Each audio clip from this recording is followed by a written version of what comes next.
कुछ घर में तो पढ़ी लिखी औरतें भी अपने फैसले नहीं ले पाती, फिर नंदिनी तो कम पढ़ी लिखी थी, भला वो अपने फैसले खुद कैसे ले सकती थी। अमित, मैंने तुम्हें बताया था ना, मेरी भतीजी का 10 तारीख को जन्मदिन है। मेरे भाई ने टिकट भी बनाकर भेज दी है। अगर मैं जन्मदिन में नहीं पहुंची तो वो मुझसे नाराज़ हो जाएगा। नंदिनी, मैं जानता हूँ तुम्हारा अपने मायके जाने का बहुत मन है, पर तुम अकेले कैसे जाओगी? तुम तो पढ़ी लिखी भी नहीं हो। मुझे तुम्हारी चिंता होती है। मैंने ऑफिस में बात की है, अगर मुझे ऑफिस से छुट्टी मिलेगी तो हम दोनों चलेंगे। अमित सिर्फ अपनी बात कहकर चला जाता है, पर वो नंदिनी की सुनता भी नहीं है कि नंदिनी कहना क्या चाहती है। अब इसी तरह से 2 दिन बीत जाते हैं और एक दिन नंदिनी फ़ोन पर अपने भाई से बात कर रही होती है। भैया, मैं आने की पूरी कोशिश करूँगी। वो क्या है ना, अमित जी को ऑफिस से छुट्टी नहीं मिल रही है और वो मुझे अकेले भेजने से डरते हैं। नंदिनी मेरी बहना, तू कोई छोटी बच्ची तो है नहीं, तू अपने फैसले खुद भी तो ले सकती है ना। तू बोलती क्यों नहीं अमित को कि तू अकेली आ जाएगी? अगर तू नहीं बोल सकती तो मेरी बात करा, मैं बोलता हूँ। नहीं भैया, ऐसा नहीं है। आप बात करोगे तो खामखा बात बिगड़ जाएगी। मैं आ जाऊंगी, आप फिक्र मत करो। नंदिनी अपने भाई से बात करके जैसे ही पीछे मुड़ती है तो अपने सामने अपनी सास को पाती है और सास को देखकर नंदिनी थोड़ी घबरा जाती है, जिसके बाद नंदिनी की सास पुष्पा उसे ताने देने लगती है। बहू रानी, इतनी हिम्मत आ गई तेरे अंदर कि अपने पति के होते हुए तू अपने फैसले खुद लेने लगी? हाँ, क्या सोचा तूने कि तू अपने भाई को कहेगी कि 10 तारीख को तू जन्मदिन पर पहुंच जाएगी? तो क्या सच में पहुंच जाएगी? जब मेरे बेटे ने तुझे कह दिया कि तू कहीं नहीं जाएगी तो क्यों झूठी आस दे रही है अपने भाई को? माँ जी, ऐसा कुछ नहीं है जैसा आप समझ रही हैं। मैंने कोई फ़ैसला नहीं लिया और ना ही अमित जी ने ऐसा कुछ कहा है। उन्होंने तो मुझसे कहा कि अगर उन्हें समय मिलेगा तो वो मुझे अपने साथ लेकर जाएंगे। अरे वो तो समय बताएगा बहू। वैसे मेरा बेटा सूरज घर आता ही होगा, जाकर उसके लिए कुछ खाने को बना दे। बेचारा मेरा बच्चा सुबह 6 बजे खाली पेट घर से निकलता है और शाम 8 बजे आता है घर। इस घर में तो किसी को मेरे छोटे बेटे की परवाह ही नहीं है। पुष्पा नंदिनी को खरी खोटी सुनाकर चली जाती है। बेचारी नंदिनी चाहकर भी कुछ नहीं बोल पाती, क्योंकि वो कम पढ़ी लिखी थी और उसके सारे फैसले उसके घर वाले ही लिया करते थे। कुछ देर बाद सूरज घर आता है। नंदिनी अपने देवर को अपने हिसाब से खाना बना कर देती है, तो ये देखकर एक बार फिर से पुष्पा जी का गुस्सा 7वें आसमान पर पहुंच जाता है। टिंडे की सब्जी और रोटी? अरे बहू, अब तू फैसला करेगी कि इस घर में क्या खाना बनेगा और क्या नहीं? जब तुझे मालूम है कि मेरा बेटा टिंडे की सब्जी और रोटी नहीं खाता तो तूने किससे पूछकर इसके लिए टिंडे की सब्जी और रोटी बनाई? माफ़ कर दीजिए माँ जी, पर घर में टिंडे के अलावा और कुछ नहीं था, इसलिए मैंने टिंडे की सब्ज़ी बना दी। पर मैं सच कह रही हूँ, सब्ज़ी बहुत अच्छी बनी है, देवर जी को पसंद आएगी। देवर जी, आप एक बार खाकर देखिए ना। अगर सब्जी नहीं थी तो मुझे बताना चाहिए था ना। तू होती कौन है ये फैसला लेने वाली कि मेरा बेटा टिंडे की सब्जी खाएगा या नहीं? वो नहीं खाएगा। जाकर उसके लिए कुछ और बना कर ले आ। माँ, अब बेकार में ही भाभी पर नाराज़ हो रही हो। भाभी, आपको कुछ कहने की ज़रूरत नहीं है, मैं बाहर से खा कर आया हूँ। और रही आपके टिंडे की सब्ज़ी की बात, तो सच में सब्ज़ी बहुत अच्छी बनी है। और कभी कभी अपने फ़ैसले खुद को ले लेने चाहिए, किसी से इतना भी डर कर नहीं रहना चाहिए। अच्छा भाभी, मैं चलता हूँ, मुझे बहुत नींद आ रही है। एक सूरज ही था जो अपनी भाभी की साइड लेता और उसे हिम्मत देता, पर बेचारी नंदिनी हमेशा अपने घर में डरी सहमी रहती, क्योंकि वो ज़्यादा पढ़ी लिखी नहीं थी। वो कुछ भी गलती करती तो उसको सुनने को मिलता था, इसलिए वो कोई भी फैसला बिना किसी से पूछे लेती तो उसके घर वाले उसे ये एहसास दिलाते कि वो एक अनपढ़ है और उसे ताने भी देते रहते। बेचारी नंदिनी अपने मायके भी नहीं जा पाती, क्योंकि उसके अंदर इतनी हिम्मत नहीं होती है कि वो अपना फैसला घर वालों को सुना सके। पर कहते ना, समय हमेशा एक जैसा नहीं रहता। समय बीतता है और एक दिन अचानक से सूरज अपनी पसंद की लड़की निशा से शादी करके आ जाता है। निशा काफ़ी पढ़ी लिखी होती है। अरे सूरज बेटा, तूने तो मेरी नाक कटा दी। अगर तुझे यही लड़की पसंद थी और इसी से शादी करनी थी तो मुझे बता देता। अरे इतना बड़ा फैसला लेने की क्या ज़रूरत थी? अब तू ही बता, क्या इज्जत रह गई मेरी समाज में? माँ, अगर मैं आपको निशा के बारे में पहले बता देता तो आप और भैया मेरी ज़िंदगी का फैसला कर लेते। और मैं भाभी की तरह नहीं हूँ जो अपनी ज़िंदगी का फैसला आपके हाथों में छोड़ दूँ। मुझे निशा पसंद थी, इसलिए मैंने उससे शादी कर ली। बेटा, मैंने तुझे इतने लाड़ प्यार से पाला और आज तू मुझसे ही जुबान चला रहा है। हे भगवान, इस लड़के ने तो मेरी नाक कटवा दी। माँ, अब मानो या ना मानो पर निशा ही इस घर की बहू है। और अगर आपको अपनी बच्ची कुच्ची इज्जत बचानी है ना, तो मेरी राय मानो और अपनी बहू को खुशी खुशी अपना लो। माँ जी, अपना लीजिए ना निशा को। देखिए तो सही, निशा कितनी सुंदर और पढ़ी लिखी है। बड़ी बहू चुप कर तू। जिसके फैसले हम लेते हैं वो मुझे बताएगी कि मुझे क्या फैसला लेना है और क्या नहीं। और छोटी बहू, मैं तुझे अपना रही हूँ, इसका मतलब ये नहीं कि तू अपनी मनमानी करे। इस घर की बड़ी मैं हूँ, इस घर में सिर्फ मेरी चलती है, समझी? जी माँ जी, सब समझ गई और बहुत अच्छे से समझी हूँ। निशा घर में आती ही घर के माहौल को समझ जाती है और उसे सबसे ज़्यादा बुरा अपनी जेठानी के लिए लगता है। अब इसी तरह से कुछ दिन बीत जाते हैं और वो देखती है कि बेचारी नंदिनी मन में अपने सारे सपने मार कर बैठी है। वो अपने फैसले ना तो खुद ले पा रही है और ना ही किसी के सामने कुछ बोल पा रही है। उसे घुट घुट कर जीता देख कर निशा को बहुत बुरा लगता है और एक दिन वो नंदिनी से बात करती है। दीदी, मैं इस घर में जब से आई हूँ मैं देख रही हूँ आपकी ज़िंदगी के हर छोटे बड़े फैसले माँ जी या तो फिर जेठ जी लेते हैं। ऐसा क्यों दीदी? आप अपने फैसले खुद क्यों नहीं लेती? किसी से कुछ क्यों नहीं बोलती? क्या बोलूँ निशा किसी से? मुझे अनपढ़ को इतनी अकल ही कहाँ है कि कोई सही फ़ैसला ले सकूँ। इसीलिए तो मेरे फ़ैसले भी घर वाले करते हैं। सबको ये लगता है कि मैं अनपढ़ हूँ, मुझे कुछ नहीं आता, इसलिए मैं हमेशा गलत फ़ैसला लूँगी। पर कोई मुझसे ये नहीं पूछता कि मैं आगे पढ़ाई करना चाहती हूँ या नहीं, मैं अपनी ज़िंदगी में क्या चाहती हूँ, क्या करना है मुझे। दीदी, अगर आपको आगे पढ़ना है ना तो मैं आपको पढ़ाऊँगी। मैं जेठ जी से बात करूँगी। जेठ जी इतने भी बुरे नहीं है कि वो आपकी फीलिंग्स को ना समझे। और जहाँ तक मैंने देखा है, जेठ जी हमेशा आपके लिए सही फ़ैसला लेते हैं और इस बार भी मुझे उम्मीद है कि वो सही फ़ैसला करेंगे। निशा चाहती थी कि उसकी जेठानी पढ़े लिखे और अपने फ़ैसले खुद ले, इसलिए वो अमित के घर आती ही अपनी जेठानी की पढ़ाई की बात करती है। जेठ जी, आप हमेशा जेठानी जी के लिए अच्छे फ़ैसले लेते हैं, उनका भला चाहते हैं। फिर आपने कभी उनको पढ़ाने का फ़ैसला क्यों नहीं लिया? उनकी पढ़ाई पूरी करवाइए ना, ताकि आप लोगों की गलतफहमी खत्म हो सके कि एक अनपढ़ सही फ़ैसला नहीं कर सकती। दीदी आगे पढ़ना चाहती है, बस वो कभी आप लोगों के सामने बोल ना पाई, क्योंकि इस घर में दीदी को फ़ैसला लेने का कोई हक नहीं है ना। नंदिनी, मैं ये सब कुछ क्या सुन रहा हूँ? तुम पढ़ना चाहती हो और तुमने मुझे कभी बताया भी नहीं। अमित बेटा, बड़ी बहू नहीं चाहती, ये सब उसके दिमाग में भरने वाली ये है छोटी बहू। इसका ही ये सब किया धरा है, इसीलिए तो बड़ी बहू ने तुझे कभी कुछ कहा नहीं और वो भी जानती है कि उसकी ज़िंदगी के लिए क्या सही और क्या गलत है।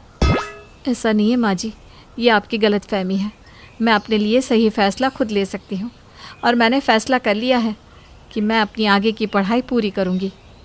ये तो बहुत अच्छी बात है नंदिनी। अगर तुम आगे पढ़ना चाहती हो तो तुम्हारे फ़ैसले में तुम्हारा पति तुम्हारे साथ है। मुझे भी अच्छा लगेगा जब मेरी बीवी इस घर में अपने फ़ैसले खुद लेगी। अपने पति की ये बात सुनकर नंदिनी के मन की सारी हिचकिचाहट खत्म हो जाती है और वो ससुराल में पहली बार अपनी ज़िंदगी से रिलेटेड कोई फ़ैसला करती है और इसी तरह धीरे धीरे अपने सारे फैसले खुद लेने लगती है। अरे पंडित जी, ये कैसी तस्वीर दिखा रहे हैं आप? कहाँ मेरा बेटा शौर्य मक्खन और दूध जैसा गोरा और कहाँ ये सारी लड़कियाँ?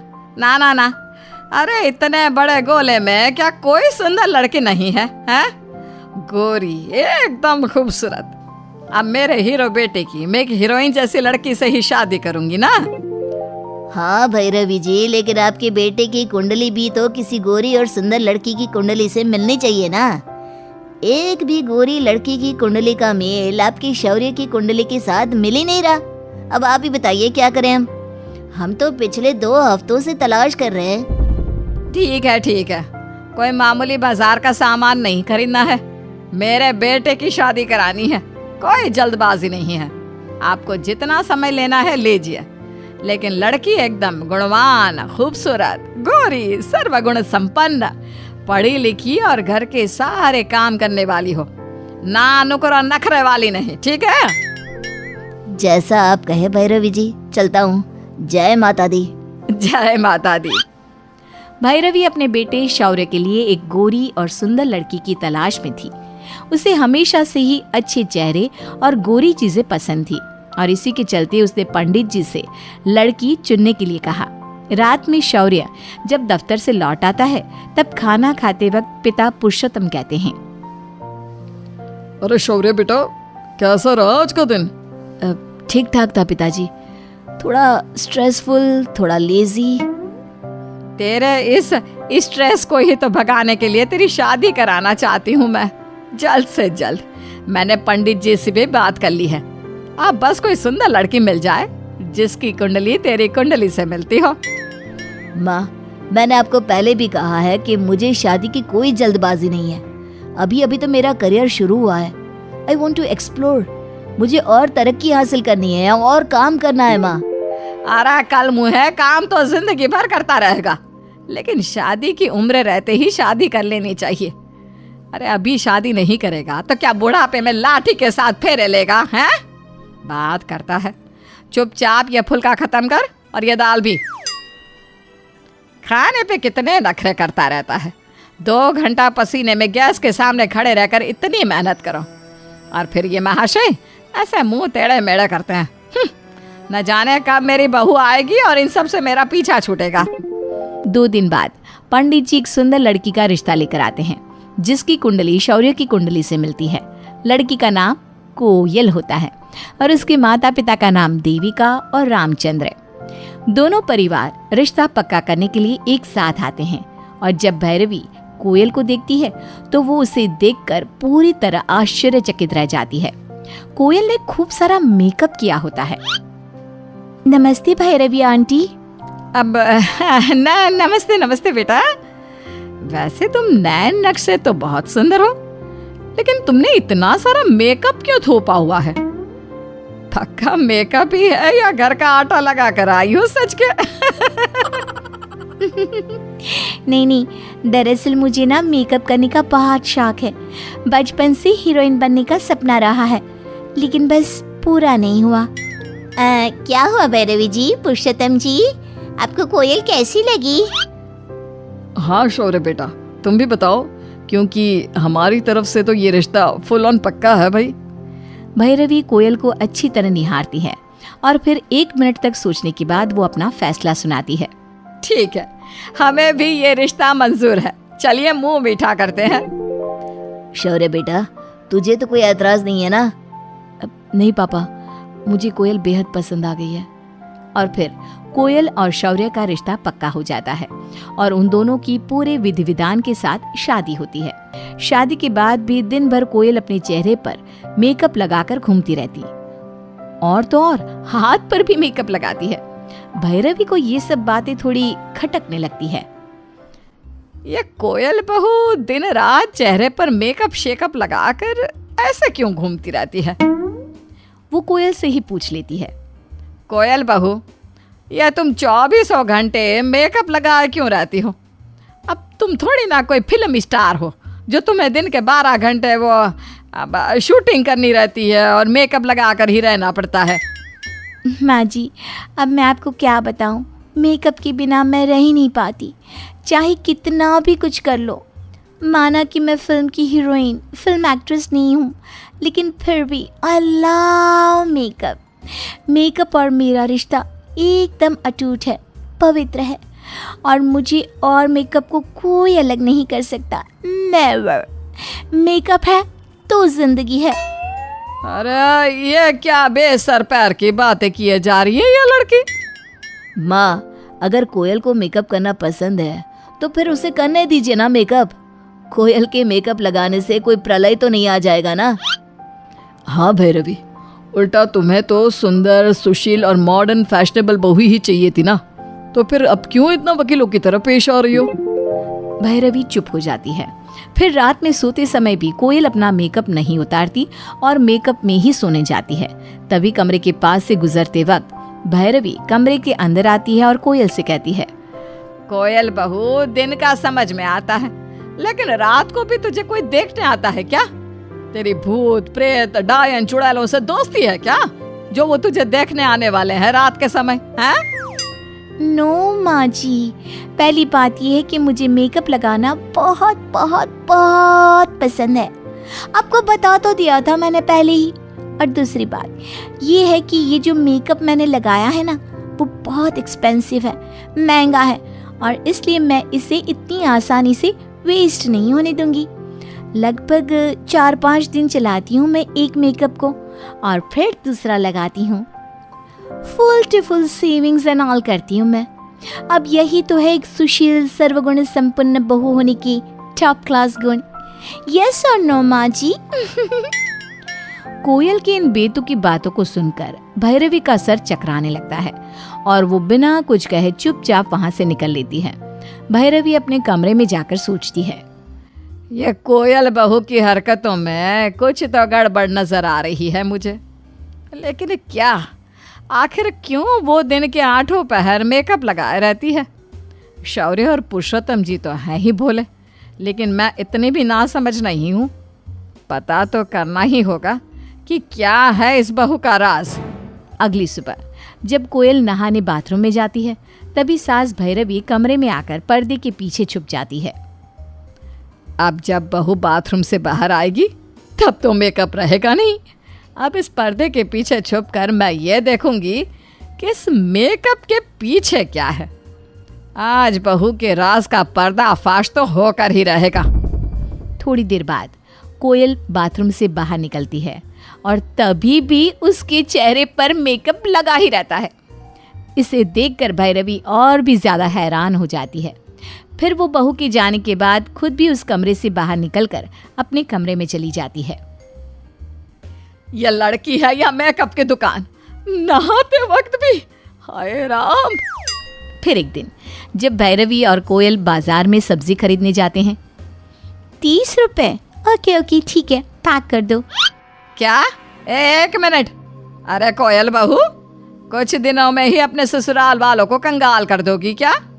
ये सब्जी गांव के बाजार में 25 रुपए की है और ये आदमी हमसे 5 रुपए ज्यादा ले रहा है। ओफो माँ जी, अब 5 रुपए के लिए भी आप लड़ाई करोगी क्या? बात लड़ाई की नहीं है। अच्छा बाबा ले लो, रोज सर खाती हो आके।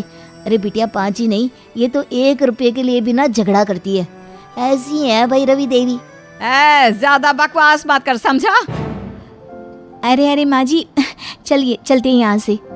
दोनों आगे बढ़ ही रहे होते हैं कि तभी अचानक से बिन मौसम बारिश शुरू हो जाती है और बारिश के पानी से कोयल का सारा मेकअप भीग कर उतर जाता है और भैरवी देखती है कि उसकी बहू तो सांवली है। ये देखकर भैरवी भरे बाजार में जोर से चिल्लाती है, ये क्या?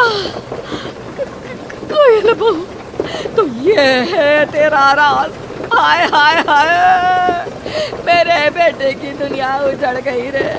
ये सांवली लड़की हमारे घर में घुस गई, धोखेबाज कहीं की। चल चल तू घर पे, पुरुषोत्तम जी और शौर्य को भी देखने दे तेरे इस सांवले चेहरे को। भैरवी कस के कोयल का हाथ पकड़ती है और उसे खींच खींच कर घर ले जाती है। कोयल का सांवला रंग देखकर शौर्य और पुरुषोत्तम जी भी हैरान और भौचक्का रह जाते हैं। तभी रोते हुए कोयल सबसे कहती है, मैं जानती हूँ कि मैंने मेकअप से अपने सांवले होने का राज छुपाया। मैं और करती भी क्या, बचपन से सब मुझे मेरे सांवले होने के कारण चिढ़ाते थे और नाम रखते थे। स्कूल में, ट्यूशन्स में, गली में, मोहल्ले में, जहाँ जहाँ मैं जाती हर जगह मुझे अपने सांवलेपन के कारण बुरा भला सुनना पड़ता, जिसकी वजह से मैं बहुत ज्यादा डिप्रेशन में चली गई। फिर उम्र के साथ जब बड़ी हुई तब से मेकअप लगाकर अपने सांवलेपन को छुपाती आ रही हूँ। आई एम सॉरी माँ जी, पापा जी, शौर्य, लेकिन आप एक बार इस पूरी दुनिया को, इस समाज को मेरे नजरिए से भी देखिए, फिर आपको पता चलेगा कि मैंने ये राज छुपाकर सही किया या गलत। बहू के राज से रूबरू होने के बाद सभी मौन हो जाते हैं। अब आप ही बताइए, कोयल ने ये राज छुपाकर सही किया या गलत? अब ऐसे में क्या करना चाहिए? समाज के इस नजरिए पर क्या हैं आपके ख्याल? कमेंट में लिखिएगा जरूर, इंतजार करूंगी। शांति के 2 बच्चे थे, बेटी निशा और बेटा अंकित। निशा अभी और पढ़ना चाहती थी, उसे तो सरकारी नौकरी भी करनी थी। पर शांति वो अपनी बेटी की शादी करवा देती है बिना उसकी सुने। तो वहीं दूसरी ओर अपने बेटे अंकित को खूब पढ़ाती है और एक दिन आखिरकार अंकित की सरकारी नौकरी लग ही जाती है। वाह, आप अपना मुंह मीठा कीजिए, मेरी नौकरी लग चुकी है। बहुत जल्द मेरी ज्वाइनिंग भी हो जाएगी। ये तो बहुत खुशी की बात है अंकित बेटा। मुझे तुझ पर पूरा भरोसा था और मैं जानती थी कि तू मेरा नाम जरूर रोशन करेगा। शांति की जिंदगी में सब कुछ अच्छा चल रहा था। बस ऐसे ही कुछ दिन बीत जाते हैं और एक दिन अंकित अपनी माँ को कहता है, माँ, मेरे ऑफिस में दिशा नाम की एक लड़की है, हम दोनों एक दूसरे को बहुत पसंद करते हैं। अरे पर बेटा, समाज वाले क्या कहेंगे कि बेटे ने अपनी मर्जी से शादी कर ली। माँ, आप समाज वालों की परवाह क्यों करती हो? समाज वालों का तो काम ही होता है आगे बढ़ने वाले लोगों के पैर पीछे खींचना। और वैसे भी दिशा भी सरकारी नौकरी करती है, हम दोनों एक ही ऑफिस में काम करते हैं। सोचे जब आपकी बहू भी सरकारी नौकरी वाली होगी तो आपकी कितनी वाहवाही होगी, आपका कितना नाम होगा, क्या ठाट बाट होंगे आपके। अंकित की ये बातें सुनकर शांति भी एक पल के लिए स्वार्थी हो जाती है और अपने घर में सरकारी नौकरी वाली बहू लाने की ठान लेती है।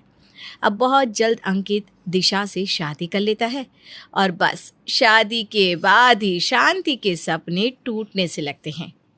दिशा बहू, घर में कुछ मेहमान आ रहे हैं तुझे देखने के लिए, तो आज शाम को तू ये जीन्स पैंट ना पहनकर साड़ी डाल देना। हाँ माँ जी, शादी में सभी ने मुझे देखा है, मेरा चेहरा बदला नहीं है। और वैसे भी मेहमान मुझे इन कपड़ों में देखे या साड़ी में, बात तो एक ही है। इसलिए मैं ये साड़ी वाड़ी नहीं पहनने वाली। वैसे भी साड़ी मुझसे नहीं संभलती। आखिर बहू की सरकारी नौकरी थी और बहू भी बेटे की पसंद की थी, इसलिए वो शांति की एक नहीं सुनती और वहाँ से चली जाती है। अब ऐसे ही कुछ दिन बीत जाते हैं। जब से घर में दिशा आती है उसी हिसाब से घर चलने लगता है। बहू, ये नाश्ते में तुम दोनों ये ब्रेड और चाय क्यों खा रहे हो? अंकित को पराठे खाने की आदत है। तुम दोनों यहीं रुको, मैं अभी तुम दोनों के लिए गर्मा गर्म पराठे बना देती हूँ, अच्छा से घी लगाकर। नहीं नहीं माँ जी, इन सब की ज़रूरत नहीं है। हम दोनों को ऑफिस के लिए बहुत लेट हो रहा है और हमारा नाश्ता हो चुका है। चलिए अंकित जी, ऑफिस चलते हैं, लेट हो रहा है ना। इस तरह से दिशा और अंकित ऑफिस चले जाते हैं। बेचारी शांति ने सोचा था कि घर में सरकारी बहू आएगी तो उसका खूब नाम होगा, 4 रिश्तेदारों के सामने सीना ठोक कर कह पाएगी कि उसकी बहू सरकारी नौकरी वाली है।